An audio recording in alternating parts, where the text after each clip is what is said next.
Hey guys, Joe Snowmobiles here. Have you had an issue with your motor moving or shaking, thumping, clunking back and forth, and you're at around 150, 160,000 miles? I did, and I could tell you why. I needed motor mounts. Your motor mounts are what keep the engine separated from the frame of the car, so you don't get a lot of vibration when you're sitting in your seat or in your shifter. So let me show you really quick here, bring you up close, what I found to be the issue with my motor mounts. So here's one of my motor mounts, and as you can see, there's a pretty good crack in it right here. Okay, let me see if I can focus in on that. There we go. So I have a pretty good crack in my motor mount here. Now this side was the side, I believe this was, let's see if I can remember, I believe it was passenger side that I replaced. And I was able to tell that I had bad motor mounts. I had my dad sit in the car, put his foot on the gas, foot on the brake, well, put your foot on the brake first, and give it a little gas, and you'll see the engine really rock back and forth if you have bad motor mounts. Let me show you the other motor mount that I took out. Now, this is what I replaced them with. It's a 9265. It's the same exact part number on both sides. This is the one that was really making my motor move back and forth, and you can see why. Pretty much nothing left of it. I mean, it's totally separated from the rubber. So basically you put some new motor mounts in, you're good to go. Now, is it an easy job? Well, I can tell you most of it is easy, but there are a couple very difficult parts. Not so much difficult like it's hard to understand how to do it, it's just hard to get in there with a wrench. Now, I'm not going to show you how to do it. I'm going to put a link down below to another guys, some guys that do some videos.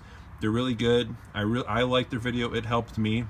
But the tips that I will give you is that they maybe don't necessarily stress that much, but they do a little bit in their video, is you have to remove some bolts out of the air compressor, which means you're going to have to remove the tension on the serpentine belt and remove the serpentine belt. Okay, not a super big deal, but just be aware that you're going to have to do that. Once you get that off and you get the bolts and the brackets, you'll see in the video that they do, you're going to have your engine support underneath. Pretty straightforward, but there is a bolt back here. I'm going to tell you on my 6-cylinder, which is the 320. I think they did a 430. It was a little bit different, but the 320, there is a bolt back there, really hard to get to. You're going to need a little swivel on it, and I did it in kind of a hurry. I was going on a long trip, and I just wanted to make sure my motor was in good shape, and so I just didn't have time to film it. But basically, you do one on this side of the car and one on the other side of the car. They're both pretty much in the same spot, and you remove both of those from passenger and driver side, jack the motor up a little bit. You can take them out, put the new ones in, drop the motor back down, tighten everything up, and you're good to go. All in all, inexperienced as I was after just watching the other guy's video, I can tell you that it took me about 4 hours, give or take. Now, had I had all the tools and everything laid out perfectly, maybe 3-hour job. The majority of the job, if it wasn't for the 2 bolts that maybe just really one, well, it was 2 bolts that I found that were very difficult to get out.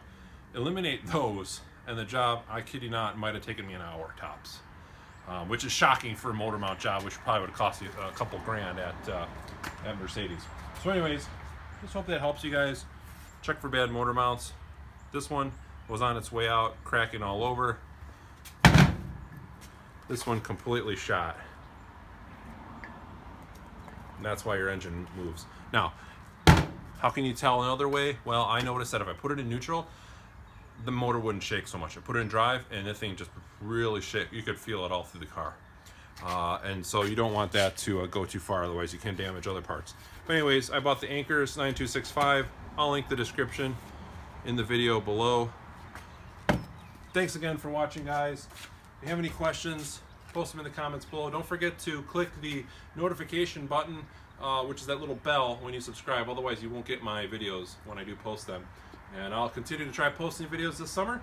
I kind of don't post any videos normally in the wintertime only because it's too cold to be outside and working unless it's an extreme emergency. So summer is the best time to get working on your car in my opinion. So hope that helps you guys.